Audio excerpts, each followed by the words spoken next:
Welcome back to Asinine Radio, a weekly podcast where we talk about music, and, well, that's pretty much it. So, let's go!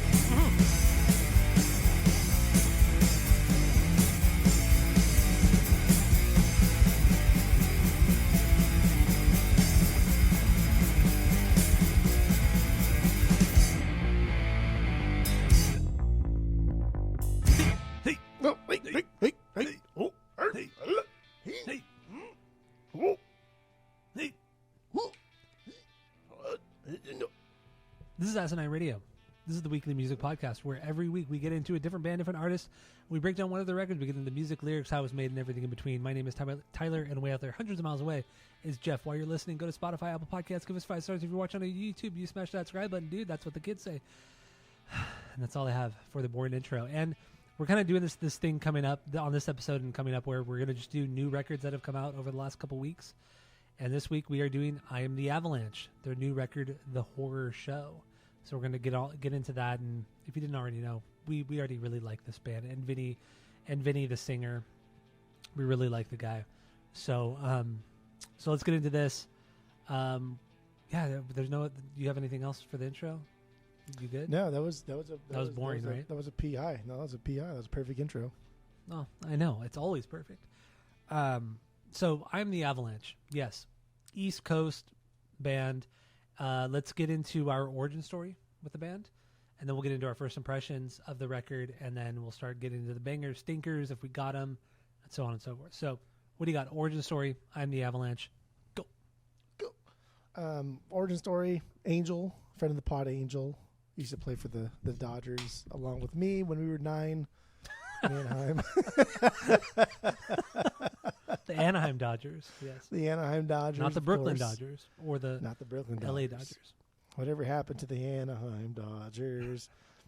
He was a fan of them. Kind of turned me on to them. Fast forward, and that was probably like 2000, like 7, 8, dude. But like not when super, you were super, 9, but when you got into the band. 7 or 8, 2007, 2008.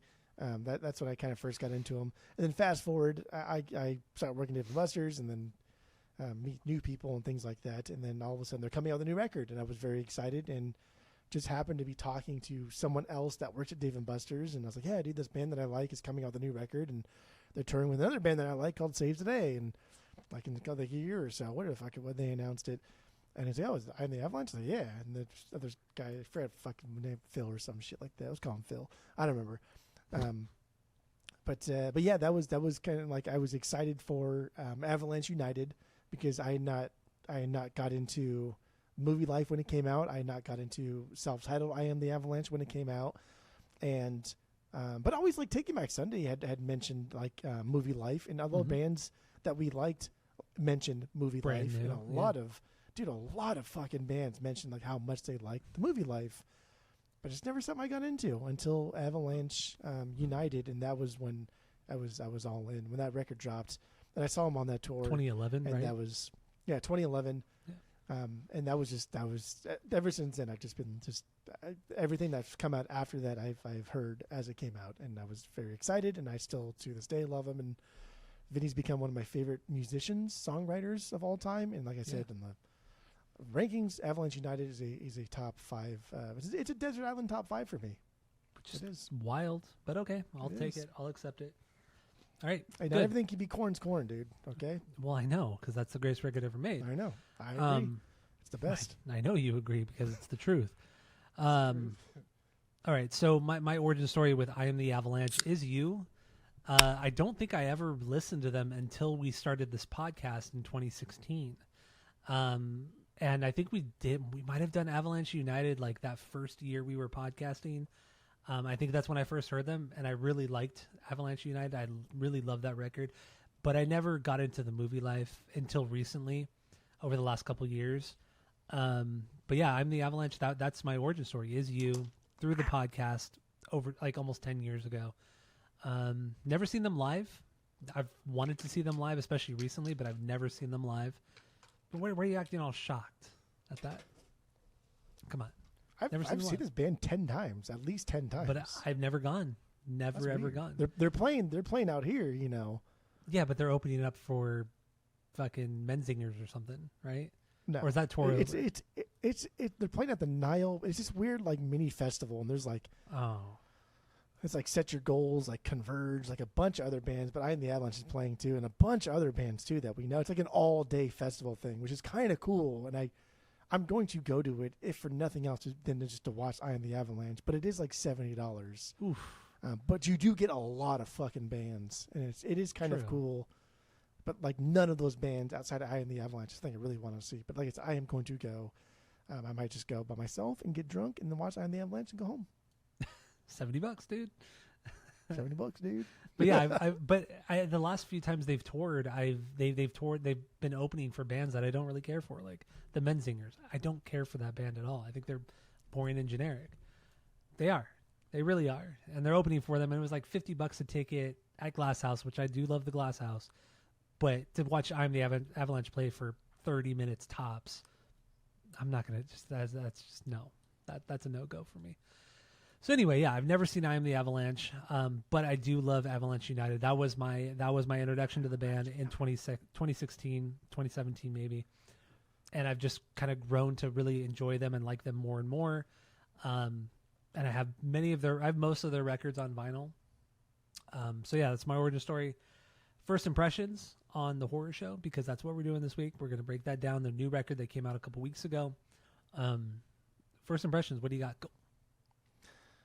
So like, if I'm going to be honest, first impressions, weak. I was like, damn, dude, there's a couple standouts here, but this is weak. This is not first impressions, man. Don't hate me if anybody I love is listening. or cares to listen, because we got the Pops girls to listen. We got Jen Pop, and we've gotten Pauly, and we've gotten the what's his name from Sugar Ray. He listened to our Sugar Ray episode. Yeah, dude. You know, Jeff Kresge from AFI listened to our pod. So sometimes people do listen, and just being honest, dude. Like first impression, that first listen, I was unimpressed. I thought like, damn, man, this is better than Dive for sure, because I think Dive is their worst record. Or their weakest. I shouldn't say their worst. It's their weakest record. I was not impressed with this. There were a couple standouts for sure, but I was not impressed. My first impressions, I just wasn't. But I think that's the charm of this band, because Wolverines, I felt the same way when it came out. I was like, damn, this is it, dude. Like you start off really strong and melodic and great, and it kind of just tapers off. But like now going back to Wolverines, it's a stronger record. So that's my first impression with the horror show. The horror show.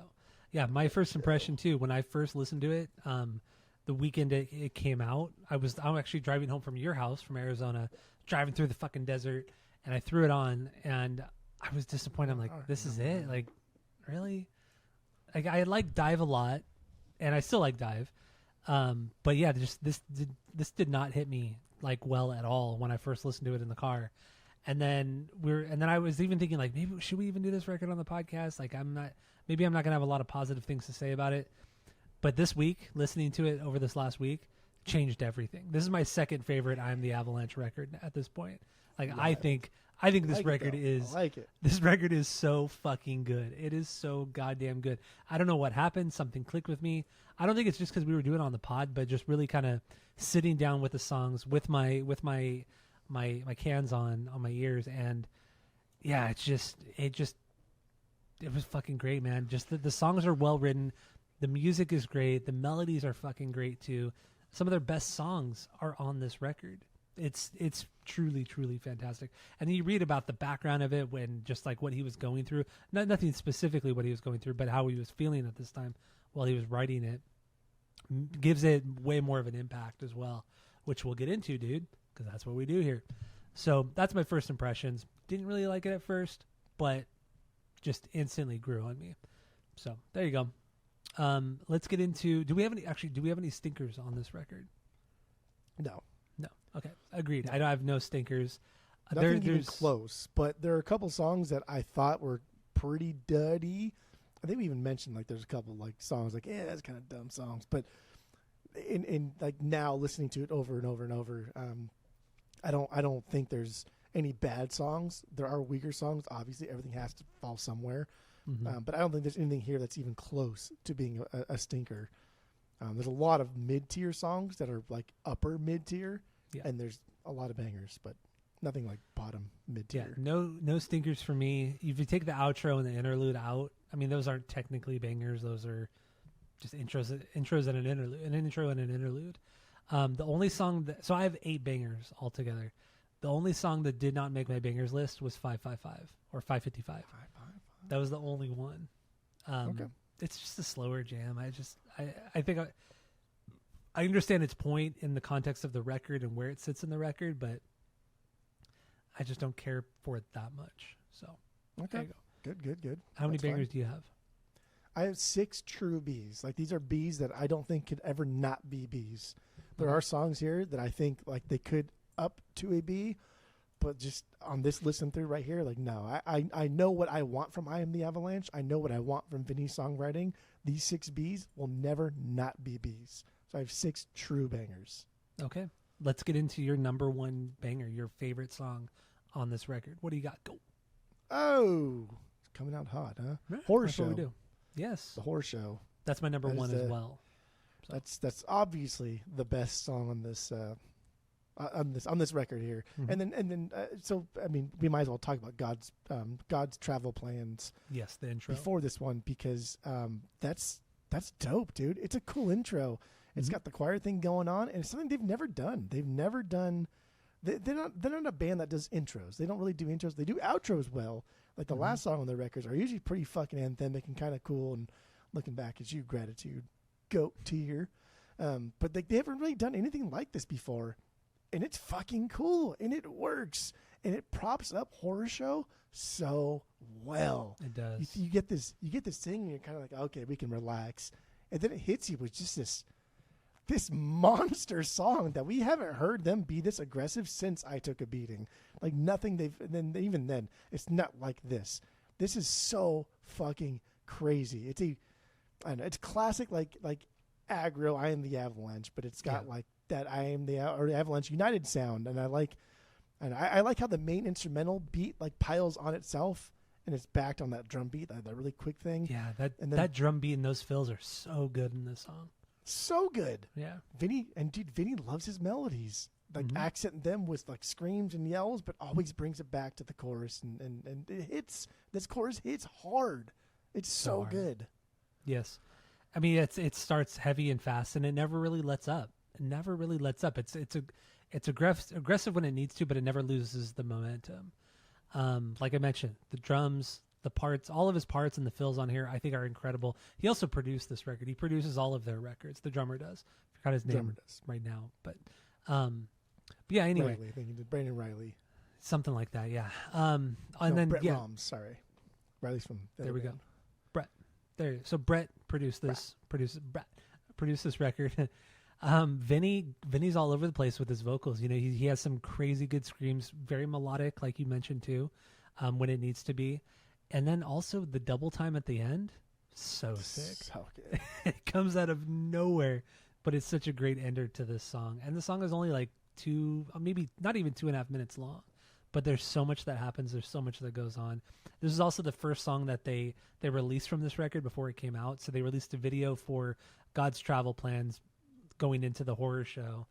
And I remember that coming out just a couple months ago, and I was just being super stoked on it because I think the Horror Show is just an incredible fucking song. It has everything you want from every era of this goddamn band. I think it's great. And best of all, like my favorite thing going through this week was like going through his lyrics and just listening to a couple of podcasts that he was on, and so I got like a little bit of a backstory of like he was going through, and so it made a lot more sense, and just like the amount of just like growing up and loss and sadness and I don't know what do you call it when you're trying to be happy? I don't fucking know. Depressed or no, like the opposite depressed, like optimism. There's okay. there's a lot of optimism throughout this record. This record's got it all. It's got like just like the contrast between just being so fucking sad that you can't go on, and then like contrasted, which is being really optimistic and like there is tomorrow. We can move on. We can die another day if we need to. Right. But that's kind of grief, right? Like extreme grief, where like you're so like the lows are so low, but then the highs are so high. Like this dude went through it. This year. No, when I say this year, not like 2026, but the year leading into this, and he lost like his best friend that he knew since he was a child. He lost his dad, And so this record is very much both of those things. And then going back to like Brooklyn Dodgers, I Am the Avalanche, Avalanche United, like that song is about his dad and just like how close they were, and now his dad's gone. And so a lot of these songs are kind of like him just like, dude, I don't know what the fuck I'm supposed to do. Yeah. And here, like literally the horror show, it's the memory, right, of every time he goes back into town, his hometown, wherever he's from, he looks at things. He's like, "Fuck, man! Like this sucks, right?" You're constantly reminded about what you don't have anymore. And dude, I'm like this little fucking that he had here. It says, we took the long way into town. I'm not freezing up. I'm just breaking down. I'm breaking down. What a fucked up welcome. Just like, dude, how bleak is that? Yeah, you know what I mean? bleak, Like you open up this record with like your most aggressive thing ever, and we're like, oh fuck yeah, dude! Like the movie Life is back. Peaced Out is here. Like it's so crazy. This is the most hardcore thing they've ever done, and it's just like Vinny at his most sad, his most bleak, his most just fucked. Like fuck the world. I'm done. Put a fork in me. Yeah, wild. Even he talked about from one interview I read of his before this came out. He talked about how he had written him and Mike Ireland, the guitar player, had written a lot of this record, but he hadn't done the lyrics. Like it wasn't that he was reluctant to do it. He just was kind of like in a writer's block. He didn't know what to do, and then he just at one point he just went to like the park near his apartment, and he just sat there and wrote some lyrics like to at least one song. And he said it just like came out of him like the kind of the I think it's the juxtaposition of like the positivity and how beautiful like life is at the park because everybody's having fun and it's such a happy thing, but then he's so depressed and down, and just that feeling and how life just goes on no matter how you feel. Life just continues like with everybody else. Everybody has their own story, their own grief, and that's exactly what this record is about. It's about grief, and everybody can relate to this in some way. Especially when you lose somebody, a death. And I didn't realize that it was his like one of his really good friends and his dad. I figured it was his dad because there's a couple songs on here where it's kind of like it kind of sounds like you're singing about your dad here, like Legends Never Die, which we'll get into. It was like a friend that he had like since he was like 10 or some shit, just just a dude that's been around forever, right? Like the guy that like maybe you don't see very often, but I don't know. It's always there. Yes. I mean, there's another song too. We'll get into it. There's a cheesy little thing I want to go in there and incorporate. That's fine. And the horror show. I mean, calling the album the horror show, having this song be called the horror show, and then the intro being God's travel plans. Like, I mean, that's just saying like this album is about death and loss and grief, and that's literally what we have on every single song. Mind you, there are some positive moments, but overall, this is a grief-stricken record. And that's what this song is, about losing someone close to you. The amount of grief he's experienced is just extreme, and he's just sensitive at this. Like he's so sensitive to anything that might be happening in his life because he's at his wit's end. So, the horror show. And like we might as well. I mean, I could go track by track. Like just track by track. I could do track by track. Yeah. With the dream here, but he's never been one to shy away from the God, the religious thing, his faith, and he's never been super clear on what his faith is, but like harkening back to like the first word, like Jesus Christ, I need you. Like he always talks about God and things like that. I think opening this up with God's travel plans, and it's like God's travel plans, right? Like what does that mean? Like God's kind of a dickhead sometimes, but like now, like you can be angry at God if you want, if you're a religious person. That a lot of Tucker Carlson has said, like, you can be angry at God. You have every fucking right to be angry at God because you don't know what's going to be his plan is for you, and it's okay to do that. It's okay to question your faith, and it's okay to do these things. And we see it like in real time, not just on this record, but like throughout I Am the Avalanche's career.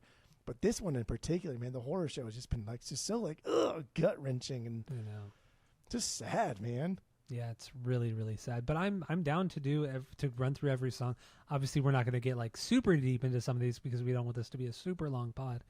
But yeah, I'm down if you want. We already blew by two of them, so now we're in the next one. That's true. So Laughing and Bleeding is what comes up next. This is my fifth favorite song, my 5-banger, 5B.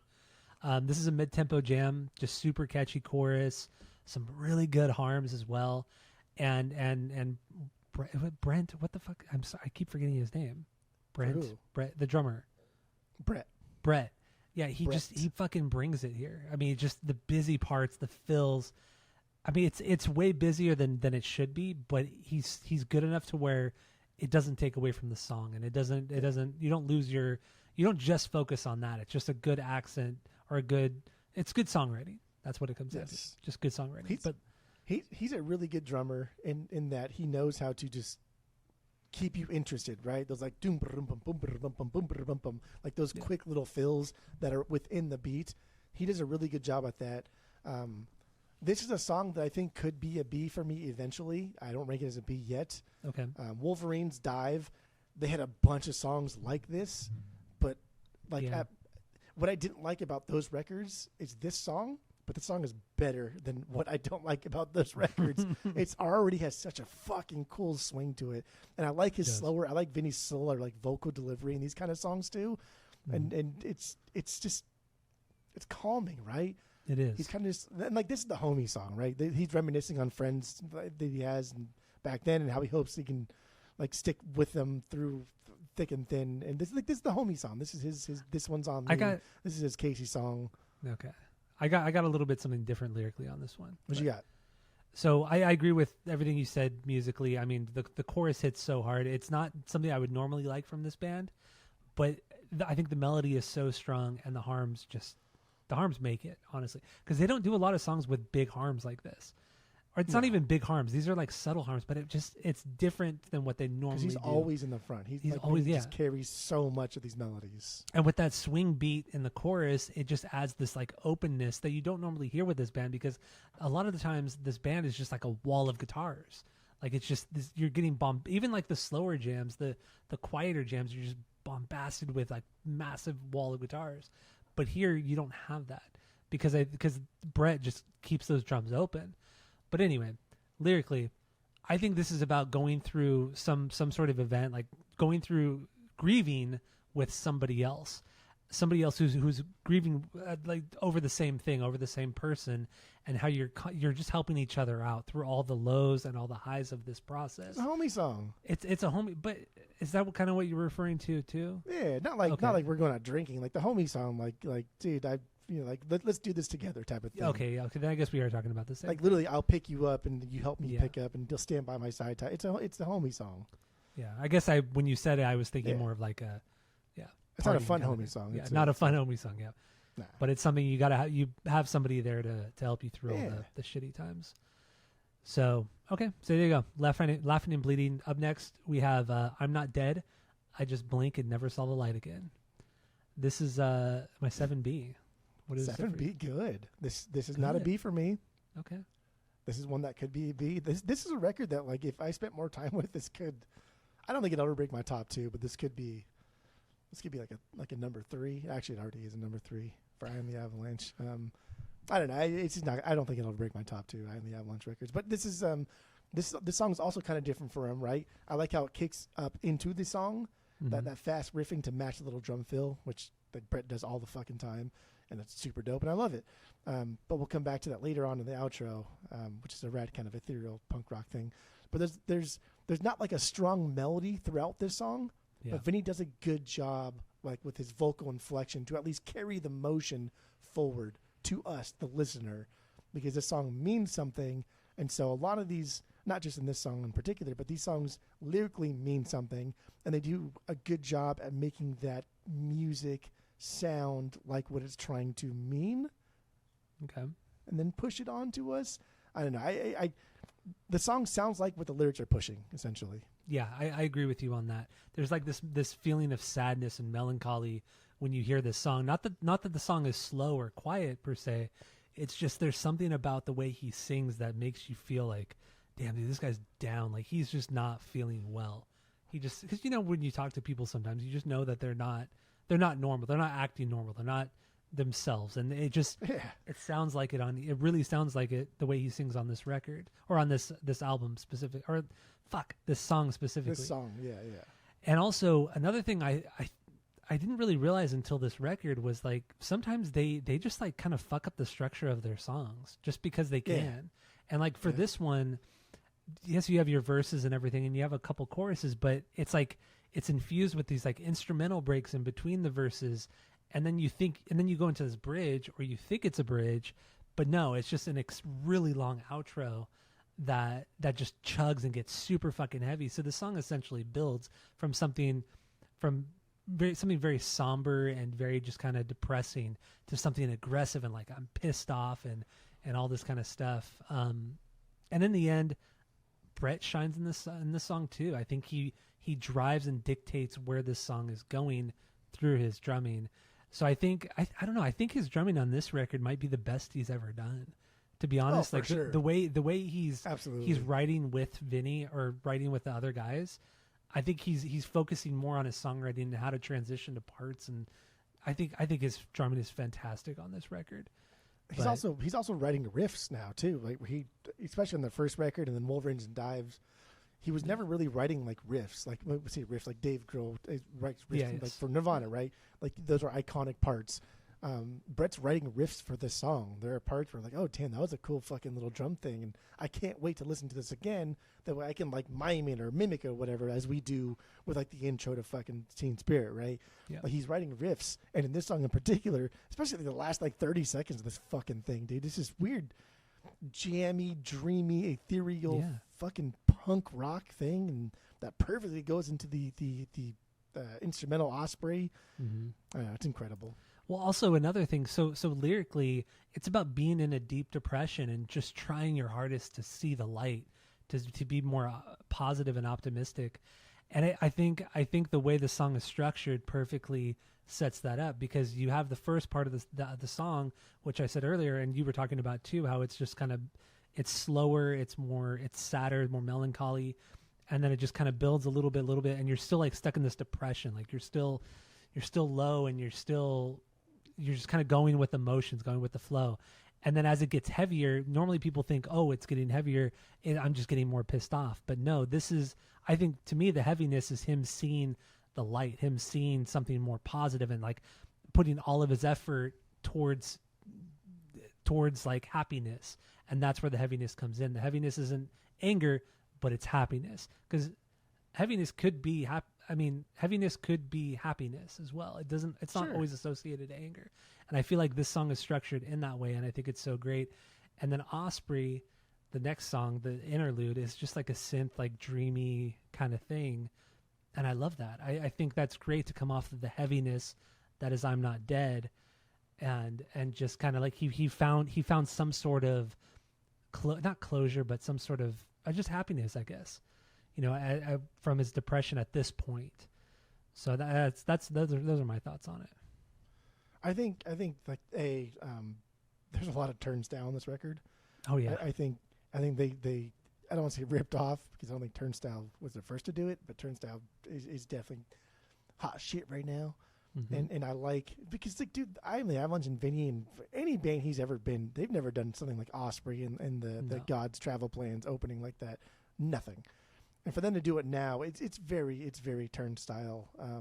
But I like it. I don't care. Like, fuck off, whatever, dude. Turnstile's like, no, they're not shy to be like, yeah, like we love this band, and so we take a lot from this band, therefore we're going to do it like this band does it. They do a little bit better. And I mean, Vinny I haven't read anything where he said like, oh, I took this from Turnstile, but like to me, it's pretty fucking clear. Like Osprey, the pacing of this record, this is Turnstile, man. Like Osprey, definitely track. Turnstile. Like especially the newest record, Glow On is Never Enough. That is Turnstile, especially Never Enough. Yeah, Never Enough.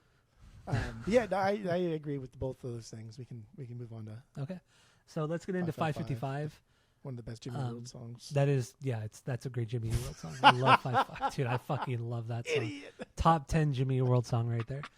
Don't even get me started. But 555. This is the one of the songs. This is actually the only song that didn't make it as a banger. Not to say it's a bad song, but it's just, it doesn't really go anywhere for me. I just don't really. It's very moody sounding, very very moody, kind of a ballad. It's not for me. This is not a banger for me either. But I like it because already we have a different tone to this song, like comparatively to everything else that's come before. It's slower, it's sadder sounding, right? Mm-hmm. It just kind of wanders around this middle area to make it this soft rock kind of dreamy song, not quite like shoegaze or straightforward ballad, but it's kind of in that vein. We're kind of we're dancing around that circle here, as far as what it's trying to achieve. There's some higher pitched vocals here that Vinny's never done before, and I think it's Vinny because he's really the only one that sings, unless it's Harms in the back, and those guys never do the high pitched vocals, and it's like high pitched vocals, which again I've never heard him do that before. I think this is one of the songs that will probably stay at the bottom for me. Yeah, like forever. I can just kind of tell like that's where we're at here, and I don't think this will become a sleeper banger for like the fans, but like some of the later ones are. But lyrically, I fucking dude, I love this one lyrically. I like all these songs lyrically, like a lot.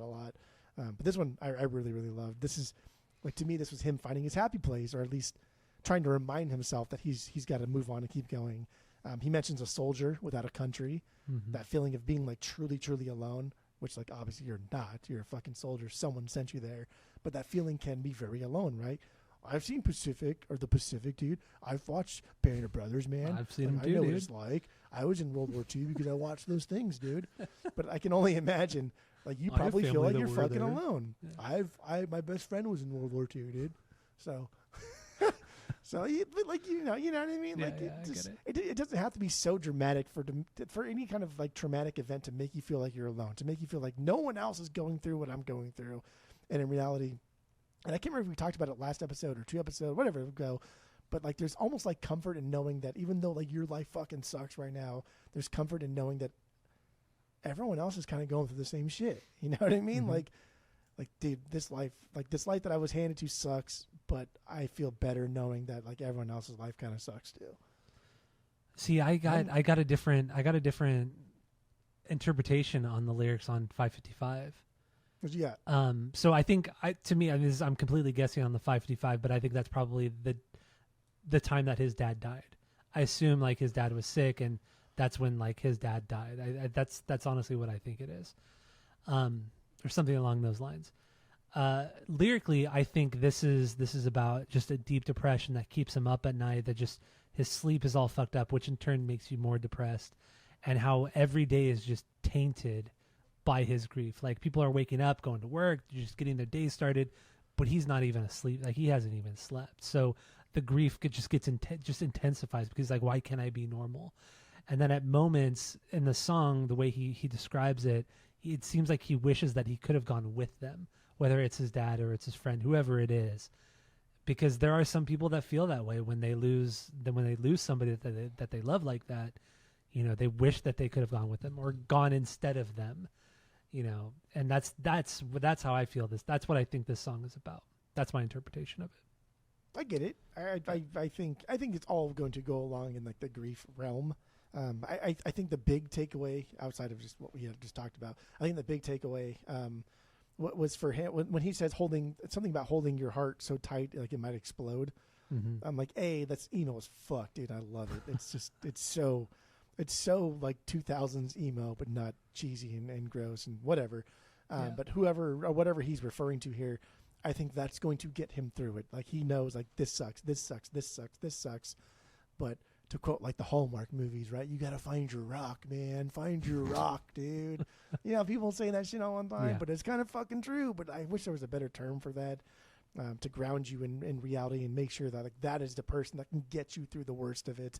And I think that's what he's referring to here when he says, I want to grab your heart so hard it's going to explode. Like, dude, I'm going to hold on to you. I'm going to rely on you so hard that you're not going to want to fucking even be around me anymore, because like what you said, I'm just going through it right now.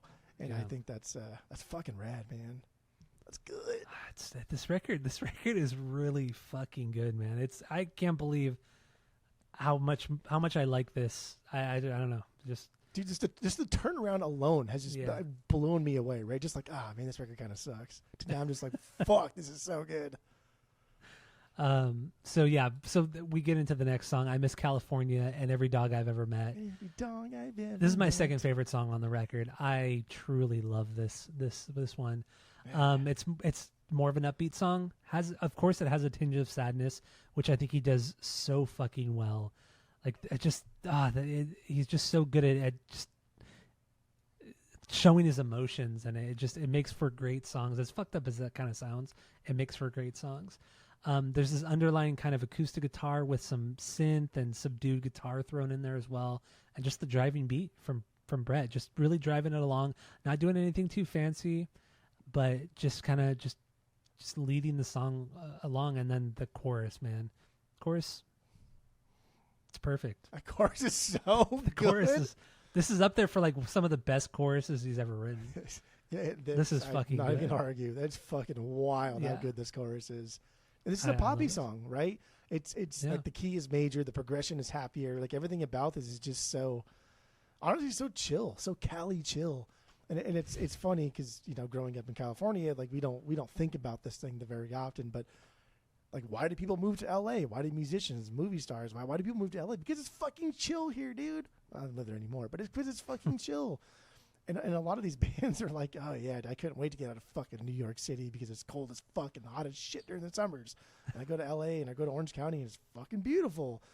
And this song is kind of like that. And I think it's because lyrically I'm more interested in the music than because I think the lyrics are driving the music more than vice versa.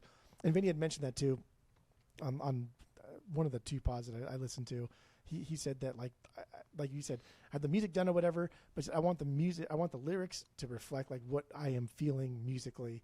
Yeah. So if I'm writing a sad song, like I don't want to write a punk song. It needs to like go hand in hand with each other. But he brings up like the never closing my eyes again concept, and that was something that the host mentioned when he was interviewing him, because like going back to the never close my eyes and I blink my eyes and never open them up again. I already fucking forgot what it was called. It's three songs earlier. Yeah. 3 songs earlier. So he's already kind of going back into that kayfabe, right? And it's kind of cool because that song earlier was like the conflict, and this song is kind of like the resolve of that conflict, the counterpart to it. And it's cool because, like you said, he's kind of a sad dude, but he's not the sad dude where like you can't hang out with him. He's just a sad dude that like understands that life does go on. And we're adults, and we're fucking kind of getting old now. We're approaching 40 pretty fucking fast, and this guy's already well into his 40s. And so, like, life is pretty brutal for us now. Like, we're not young anymore. And him saying, dude, the line that he says, you need a picture of regret, I'm your man. That's fucking wild, dude. It's a good line. Just like one off. Like, you need a picture of regret, I'm your man. But this song's not really about that, right? This song's just about, like, I enjoyed all of my time. I did enjoy every dog I've ever met. And it's not to be about dogs. They made a music video. The song was a little bit cheesy in that kind of way. But, oh, my God, it's just so good. And just thinking about his dad and his BFF and just them, like, going away. And it's just all the trauma that happened and just him going through it. And they put out this song, and it's so inspiring, I guess. Yeah, it is. Right? This is a hopeful song. Lyrically, it's a hopeful song because it straight up is just a nostalgic song. And with any sort of nostalgia, whether you're experiencing grief or not, nostalgia, there is a kind of a depressing factor to nostalgia because it's like, I wish it was still as cool as it was 20 years ago, 10 years ago. There's always this like underlying kind of like depressive way of just feeling nostalgia or feeling nostalgic.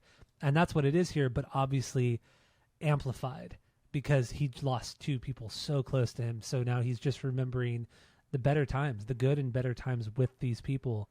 But it's so much more intense than what you would normally feel. So that's what it is. Like it does have, vocally and musically, it does have this sense of sadness to this upbeat, catchy song. And I think he just did it, or the band did it so goddamn well. And as cheesy as it sounds too, they're doing this like cool little fun campaign on social media where they're just having people like send in videos of their dogs with like the music in the background. And it's just like, everyone loves their dogs. Everyone loves dogs. So it's just like, it's a good social media campaign, good way to kind of market the band and the album. And it's just, I mean, who doesn't love fucking dogs? So it's one of those things that like, if this was a new band and this is their first record, that's cheesy, dude. That's cheesy. Yeah. That's low hanging fruit. That's like, come on, bro. But like, this guy's been grinding it for 30 years, like a fucking career. Seriously. You know what I mean? Almost 30 years. His life. Yeah. And so like, I think it's so genuine. It's so real. It's so honest. It's just so perfect. Yeah, I think so too. That's my 2B also, Good. by the way. So then we get into True Legends Never Die. This is my third banger. Dude, 1, 2, 3, Right? baby. I mean, you go from this relatively happy song into literally the heaviest song on the entire record. It's heavy, it's chuggy, very New York hardcore. Oh yeah. Like straight up, and it makes sense. I mean, after what Vinny's done with Peaced Out and fucking what's the other band? Elevation, something. Which Constant one? Elevation. Oh, Constant Elevation. Yeah, it's like the guy can write great hardcore music, and this is just one example where him and the band just create something great here, and yeah, dude, it's just everything's beefy sounding. Like when the verses hit in this song, like it's just there's no guitars, just the bass, and it's just beefy as fuck, super beefy. Yeah, I like it because like lyrically, I think it's and obviously going his friend and his dad, but this is the song about like him keeping on in their honor, right? Mm-hmm. Which makes sense to bring it back to the beginning because obviously his dad was there since the beginning, and his friend had been friends with Vinny before the movie life and throughout the movie life in his career. So like what better way to like honor them than to bring it back to the beginning and put out like one of the most aggressive hardcore songs you've done in a very, very long time and still just slay it. But also those woes, dude, those like, whoa. I know. Dude, that's So Turnstile, good. man. That's fucking Turnstile. Turnstile loves that shit. And I do too. Everybody likes them because it's fucking good. It's so good. And also the song's that's cool a too banger. because like it drops into this like kind of bridge that double times out of nowhere, just fucking double times, and you get this really cool section of the song halfway through, and then it just seamlessly, because of Brett, big reason is because of Brett, it's kind of seamlessly goes back into the big heavy ass fucking riff that you get in the song. I think it's just a really well made song, especially for a hardcore song where hardcore songs could get kind of generic and bland. They did a really good job of just kind of churching it up and making it really well, really cool. And then lyrically too, yeah, it's a tribute to the people he's lost, his dad, his friend, whoever it may be. I think more specifically, I think this one is about his dad because he talks about like in Brooklyn Dodgers, like that song's about his dad or his grandpa or something like that. Like people like his, somebody he looks up to like that.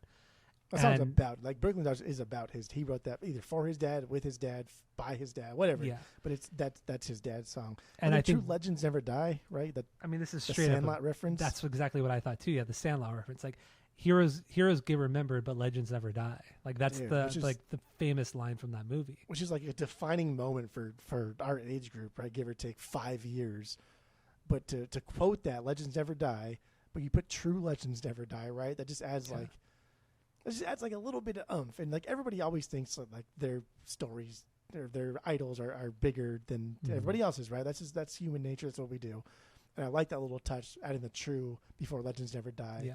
It's because he's saying like, no, my dad was a true legend. Like we all think that and whatever. Yeah, of course. But like it's a I don't know. It's more personal. It does. It's a glimpse into the heart, It does. good, And it also shows that like he's taking the lessons that he was taught by his dad and all the positive lessons and just keeping his head held high and just moving on with life and trying to overcome the grief and move on.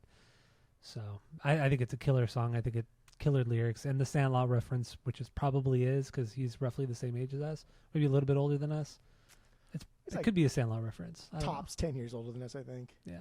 So I mean, it's a great line from the Sandlot. Heroes top get 5 movie remembered, for me. legends never die. Babe Ruth, R.I.P. Or whoever played Babe Ruth in that movie. I know. All right, so we get into Alive on 14th Street. This is my 5B. my last banger, 8 banger. Okay. But what do you have on this one? Yeah, this is a very self-titled Avalanche sounding song. These parts reminded me of Emergency. That's why it was when you put like on your preliminary. That was an accident, by the way. Oh, was it? Yeah, really? it was. Yeah, because I was like Emergency, and then I went back and listened to Emergency off that record. Like, there's no way I thought this was a banger. Like, and then I realized it was another song. I meant to put another song on there. Yeah, gotcha. It was an Emergency. I was like, there's no fucking way he thinks this deep cut. Yeah, Emergency Emergency is a banger. is definitely not a banger for me on that record, on the self-titled record. This reminds me. A lot of these parts remind me of parts from Emergency. The opening slide guitar with that. That's also Turnstile. Turnstile does that shit all the fucking time. The woes and how Vinny throws like his aggro vocals over them is just classic Avalanche. And I think this one's going to end up being a fan favorite outside of Dogs and then Horror Show. I think this one's going to end up being a fan favorite. Mark my words. Fucking okay. Hear the dogs barking? No, I don't hear them barking. Oh. Okay, so Alive on 14th Street. Yeah, I think this. There's nothing wrong with this song. There really isn't. But it has a bit of everything the band is known to do. It's kind of a faster song, big wall of guitars, driving beat, shouty vocals, solid melodies. There's nothing wrong with it, but I don't think there's enough here to really differentiate it from everything else on the record musically. It's straightforward. I'm the Avalanche, and nothing wrong with that. But that's why it's so low for me. Lyrically, I do like the lyrics a lot because a lot of bands, especially nowadays over the last like 20 years, they just don't like to talk about religion, and they don't like to talk about their own spiritual awakening and all that. And I think that's what this song is about. It's about him finding some sort of religion or having a spiritual awakening because he's been grieving for so long, and that this is what has helped him. And I think it's honest, and I think it's really cool. It's really cool. I'm not a religious person myself, but I think it's really cool when somebody does do shit like this. You know, it can help a lot of people. Like religion's not as bad as people, you know, are led to believe by the media and other people on social media. It's really not that bad. It's not like an evil thing. Like it could be a beautiful thing. And yeah, I don't know. I think people are too afraid to talk about it. But it's cool that he does here. And that's what I think this song's about. I was thinking some really funny that are not appropriate jokes in my head, but I won't say them. Okay. But yeah, I agree absolutely. Like this is clearly he is talking about I'm at my lowest right now, and you helped me through. Yeah. And I think what's fucking fantastic about this, and he's not afraid to say the word God or ask God for help. He's done it throughout his entire career, but he doesn't do it here. Why? Because I think he wants us to like just figure it out, right? Like he wants us to think, hey, you helped me. Who is you? Is it a friend? Is it a girlfriend? Is it a parent? Is it a relative? Is it God? Is it just a passerby in New York City? I think he's almost like leaving this open to interpretation because he wants us to find our own way. He's almost like helping us. This is one of those records where I think he's, and also we probably getting way too into this. I don't know if he actually wrote these to be that deep, but when we did the Bomb Pops, remember how we got so fucking into it? Yeah, we got like so into it. Polly in general, like, I know, dude. I just wrote that. And we're like, I don't know, dude. we got way deeper than they were. I think you're wrong. I think you wrote this because of this. This is one of the times where I think he's writing for the fans to tell people, like, dude, it's okay. Like, I'm going to move on. I'm gonna be okay. I found this. This is what helped me. This could be whatever you want it to be. It could be God if you want it. It could be whatever baseball. You choose to believe in. It could be video games. It could be fucking lime juice. Just name stuff on the office that I'm looking at. It could be you're just looking at desk. You know, it could be anything. Insert your thing here. But I think it's cool because you're right. He's not afraid to talk about his faith. But it's weird that he doesn't say it in this one, right? The most like faithy song that is here. Like he's, you know what I mean? Like he's talking about someone giving him light. Like, give me your grace. I'll give you my life. Bro, that's fucking faith. He also like he mentions the light and mentions things in other songs too. You know, what was the song before Osprey? What's the Oh, I'm Not Dead. Like there are moments in that song too where he talks about, you know, something maybe a little bit supernatural, something a little bit higher. And then just the fact that the song is called Alive on 14th Street. Just using the word alive makes it seem something like a higher being. Like nobody just uses the word alive unless it, you know what I mean? Like it's not a common word to be used as a title for a song.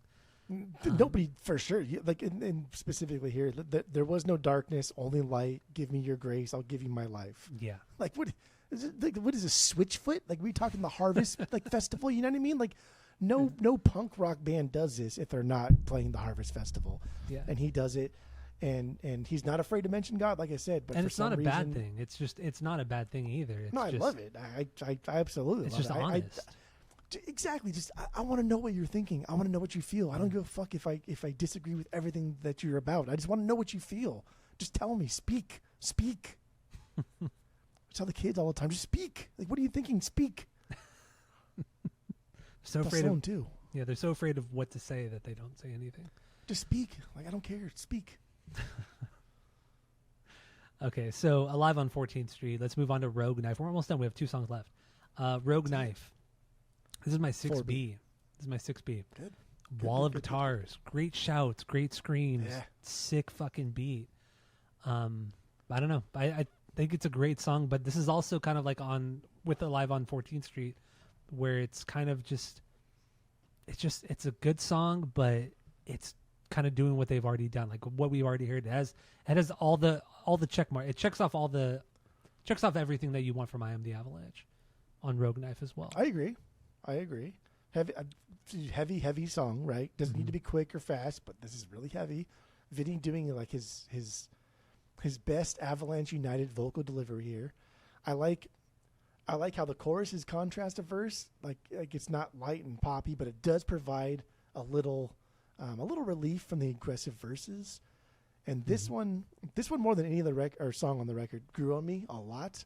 And I think it again, because I listened to it, and I was like, it's kind of whatever. And then I listened to it again. Like, it's better. But then I read the lyrics, and I was like, okay, this is fucking dope. Let me go back and listen to these songs, knowing what you're talking about now. And for this one, so like lyrically, got to take a step back, decompress, understand that life is going to move on now, and you're going to get curveballs thrown at you, right? But at some point, you just got to like just chill. And I think like I think overall that's what this album is about. But like one of the coolest lines on the whole record too, and I think I've said that a couple times, but like one of the coolest lines is here, and he says, severely underestimating the value of a cigarette halfway through a funeral. And I think that like perfectly sums up this entire record. Yeah. Like, just so fucking cool. Like, I don't even smoke. I never have. I pretended to smoke a couple times, but I never smoked cigarettes.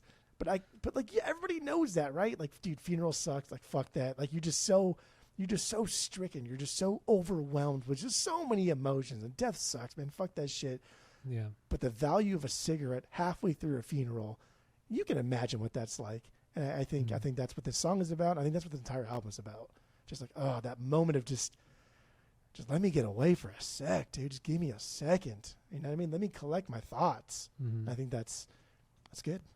Lyrically, my interpretation of it is he's going back to, like, I mean, he's grieving, things have happened, and he goes back to what he knows best, or what he thinks, like his hometown, let's say. He goes back looking for old comforts. But when he shows up, he realizes, everything's there, but he's grown as a person, and it doesn't give him any comfort going back to what he once knew, because he's grown as a person. He's a different, I mean, it could be 20 years on now. And he's thinking like, I can go back to my old room. I can go back to my old, spots where I used to hang out and feel the same way to make myself feel better. But then you do, and you feel nothing because you've changed as a person over the years.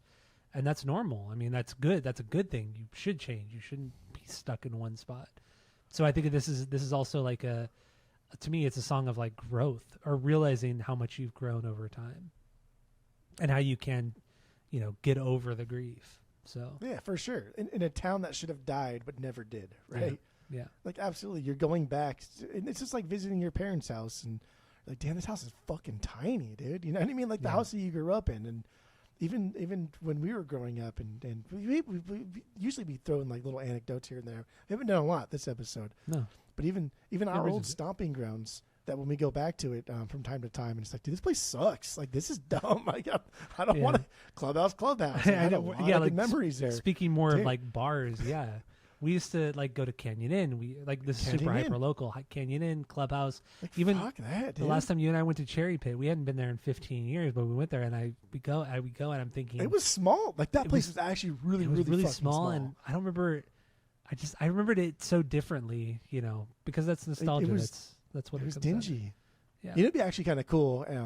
Just probably get arrested for it now and thrown in jail. But going to that hill in Anaheim Hills, and where Ryan used to live, and this drinking on that little path above the old apartment. We used to all Oh hang out yeah, and we drink used to on that go little- there. Yeah, that's right. Like that would be kind of cool to toss back like a beer on that little old hill, or going through like the Yeah. nature center and like tossing back a beer. I like, that remember would be going cool. there. Yeah, that was fun. Because we had so much of that, but that's probably a big no-no now. They probably have cameras everywhere. I'm sure. Yeah. But yeah, I don't know. That's a good song. Real Now Knife. we're getting nostalgic. I had to throw it in there. Yeah, I know. So then we finished up the song with Trebuchet, and this means Trebuchet. Trebuchet. There we go. It's a French. fucking catapult, but It's not a catapult. Yes. Exactly. Better catapult. What do you have on this one? This is my what B is this one? Shit, I didn't actually. This is my 6B. This is my 4B. What's cool about this one is it starts off very like Sparta, cut your ribbon. Yes. Like, Very much so. like that delivery, fucking cool. And like, dude, that record by Sparta is fucking badass, and that song is badass. Wiretap scars. Dude, for me, like this one's all about like the music pacing. It's the beat, it's the melody, very similar to like Gratitude, and how like the music there kind of sets the pacing and feel of the song, and it really gathers momentum in that bridge. And a lot of this is Brett driven, right? The drumming driven. It leads into the outro here, that little false ending. That we go back to that chuggy riff, and that's a good ender that we haven't had since Gratitude, my favorite song. I Am the Avalanche's best song, but that's Trebuchet for me. I think the big musical part of that is the pacing of it, Yes. rather than Vinny's delivery. I think this even throws it back to. I mean, actually, Sparta is a great example. The wait, what the fuck is the song again? Cut Your Ribbon. I keep wanting to say the album name, but Cut Your Ribbon. Yeah, it's very much that. It's very late 90s, early 2000s post-hardcore. We're talking like first album movie life style, where it's heavy, it's chaotic. Like I said, very post-hardcore. And then the chorus hits. It's a little less of that, but with really, really chuggy guitars. All throughout the song, there's some really cool, like, little pinch harmonics subtly thrown in there. And this is really the only song that I can think of that has any sort of lead guitar parts. It's short-lived. It's very, very short-lived, but there are actually some lead guitar parts. And then the bridge hits with some killer fucking harms, and then the outro, like you said.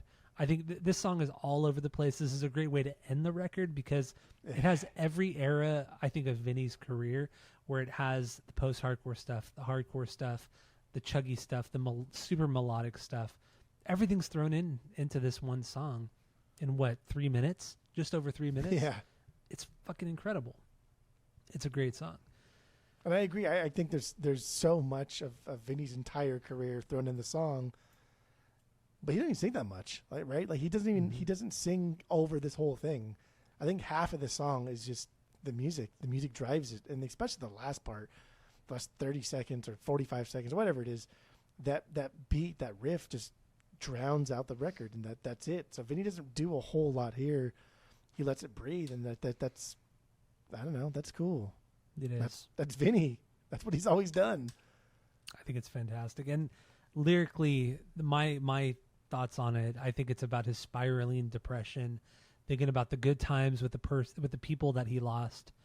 And that's really what it is. Like he's just falling deeper and deeper into the abyss of depression. So like and then calling it trebuchet. What trebuchet is a catapult, but it's like a more of like a catapult's like a stiff arm fucking thing, where a trebuchet more like it drops and like a string flings it.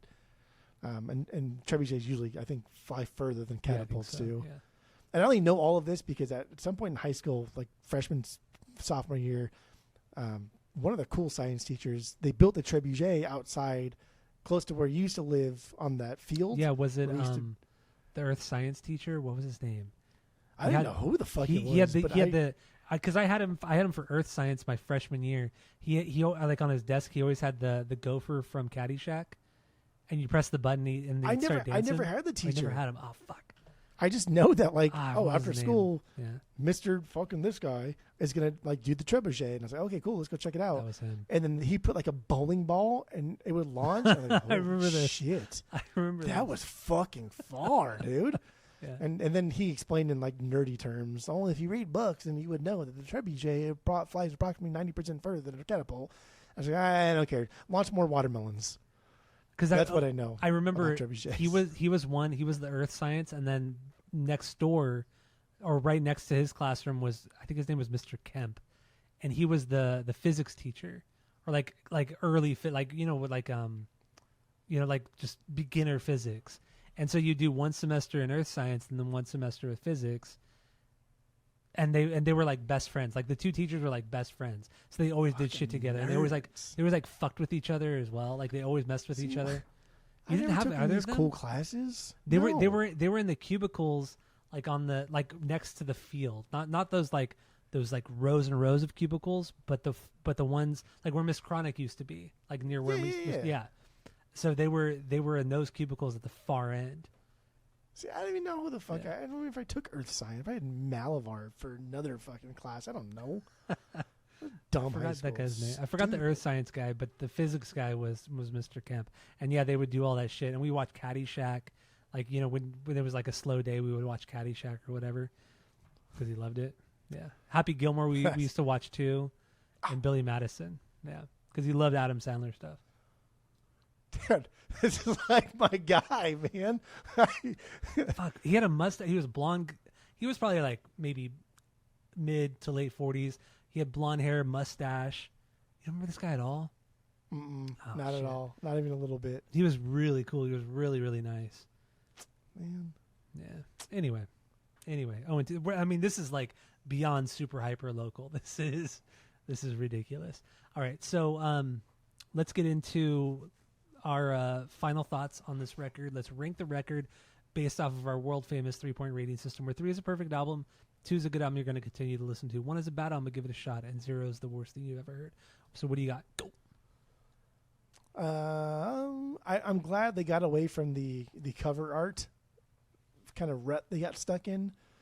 Avalanche I like the United cover art. We didn't talk about that, but yeah, Avalanche United was super dope because it was black and white, and it was cool because Vinny is the lead singer. He's the guy that, like, realistically we're going to go see. But in that cover art, he's not in the middle. He's not in the center frame. He's kind of offshoot to the left, I think, or the right. But he's not in the center. And so if you didn't know who the band was, you would think, and I think it's one of the guitarists, like, oh, that's the lead singer. That's the main guy of the band. Like, no, that's what Vinny does. He doesn't give a shit. He just wants to do hood rat stuff with his friends, But then, like, Avalanche United took off, and it became huge. And so they kept with that black and white theme with Wolverines and almost like that old school kind of tattoo and like the old school style of tattooing, black and white. And then Dive hit, and they kind of brought a little bit of color to Dive, but still kept it pretty basic. I'm glad they didn't do that same thing with this one. I'm glad it's just a completely different artist, a completely different everything. It's colorful. It's fun to look at. I don't think it's great, but I'm very happy with it. I like it a lot. I think it's cool. It's very Ellis Dunes, right? Yeah. It really reminds me of that, especially with like the I Am the Aida on the left hand side. It's cool. Is that what that's called? Nothing. I Am the Aida. I Am the Avalanche. Oh, I thought it was like, okay, never mind. Sorry. So I'm happy with it. Everything else, I'm really pleased. I think this will grow on me. I think this just off the cuff, I think it's a 2.5. This is a 2.5 without even bat an eye. I think this could only go up. I don't think it'll ever go down. Dude, Vinny's just like, I gush over this guy. I love him. I gush over him in much the same way like friend of the pod Skipples gushes over like DFA or some of that stuff. I love it. I love, even though I don't even know this dude, I like watching him progress as a musician, watching him just get older, and like as we get older too. And it's just fun to be like, yeah, man, like we are also going through those things, and I think it's cool that you're going through it too in kind of this fucked up way. But you have to go through it, right? Like, yeah, it's just the way it is. Like, people are going to die in your life, man, and that sucks. But that is fucking life. C'est la vie. Such is life. We have to go on. We have to move on. And this is kind of like that record where it's like, dude, we got to move on. We got to keep going. And I like it. 2.5, fucking without even bat an eye. Good. Yeah, this record, I think this is lyrically, I think this is the best thing he's done. I mean, unfortunately, it happened under very unfortunate and sad circumstances. But I think lyrically, this is the most honest and the most honest thing he's ever done. And musically, I think they've they've gone all over the place on this one. They've I wouldn't say they've explored new territories, but they've perfected certain things that they've done over the years. I think it's truly fantastic. Every song pretty much stands on its own, and yeah, this one is something special. It really, really is. It's something special in every way. I can't wait to get the vinyl. It's been delayed from us. We did order this like a month ago, 2 months ago. Equal Visions, the fuck. Yeah, bruh. so it's delayed until I think the end of May, which is unfortunate. But we still got it on order, and we still love this record. So I can't wait to actually get it on vinyl, get a physical copy of it. But in the end, I'll give this a 2.5 as well out of 3, because it's not perfect. Because it's not Korn, but Or Louder Now by Taking Back Sunday. that is an incredible record. But it's a perfect record according to you. It is a perfect record. But I do really love the horror show. I think this is. I agree with you. I don't think this will ever go down in my I Am the Avalanche rankings. I don't think it'll ever surpass Avalanche United. I really don't. But it'll never go. Can't. It'll never drop from my number 2 spot, because there's too much going on here. This is the most. Yeah, there's just too much going on. So anyway, Okay. that being said, thank you all for listening. Go to Spotify, Apple Podcasts. Give us 5 stars. If you're watching on YouTube, you smash that subscribe button, dude. That's what the kids say. And that's it. That's all.